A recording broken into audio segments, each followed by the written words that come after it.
Good afternoon, Weekly Observer fans. Editor Matt McCall here for the rundown of the August 17th edition of the Weekly Observer.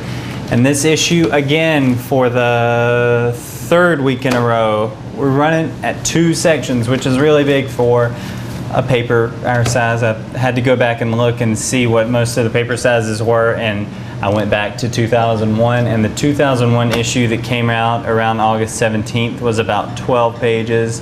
This one is 16 or so, something like that, and the one last week was 18, I believe. So we're getting a good bit bigger.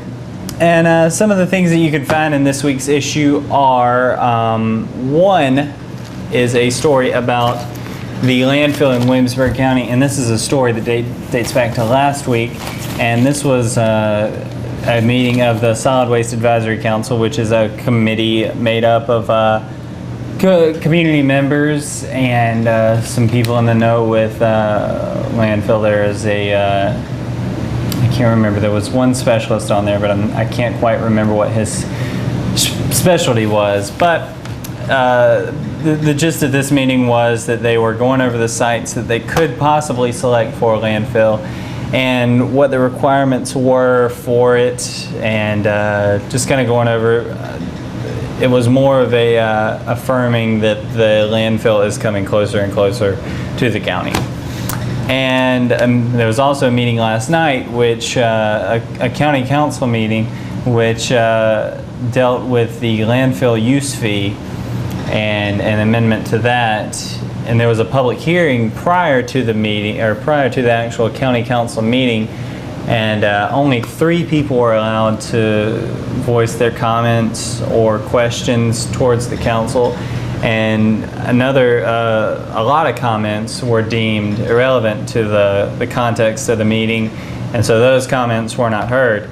And you can look for an editorial in the August 24th issue of the Weekly Observer concerning that and our take on that, which is, the question should have been heard. The relevance of the topic is debatable. It's the landfill fee, which it deals with the overall solid waste of the county. So, those issues should have been, the question should have been heard in my opinion.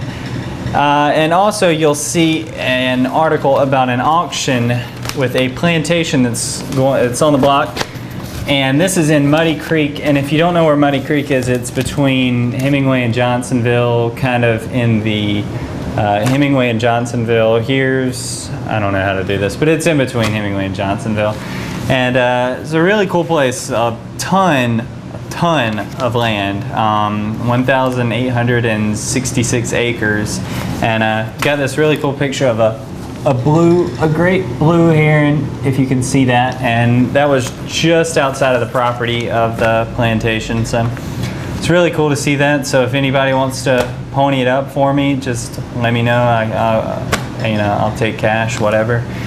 And also section 2, we have a community that's Hemingway that's looking to help a family that's recently lost a lot of stuff. They a couple of folks that are looking to help the family of Johnny Cribb, whose house was struck by lightning a couple of weeks ago, and so he lost his house, and so they're trying to raise some money for him, and so they're holding a yard sale on August 20th, and it's going to be at 488 Hemingway Highway, and apparently people know that as the Roost or Lottie's Place. Lottie's Place. I don't know if I said that clearly. So it may be easy to find it that way. And if you want to see how you can help the family outside of that, you can call Buffy Jones at 843-495-8484. And also we've got another story about a group of volunteers that have been volunteering their time during the summer. And these are just high school kids that are with the Boys and Girls Club in Hemingway. And they've been taking their time out and getting up early on Mondays, going to go volunteer with the seniors, read with them, exercise with them, play dominoes with them. Just really, really good stuff. Really nice to see kids that are waking up, on the last Monday that they have off before the summer ends to go help out. You know, it's certainly something I probably would not have done when I was in high school. I might now, but probably not back then. But anyway, so that's pretty much the rundown for this issue of the Weekly Observer, and thanks for sticking with us, and we'll see you this time next week. Oh, and we'll try, no promises, but we'll try and have a video up Friday for the football preview. Hemingway is playing Hannah Pamplico, Johnsonville's playing Andrews, Carver's Bay is playing somebody that I can't quite remember. But anyway, we'll see you next week, and have a great afternoon.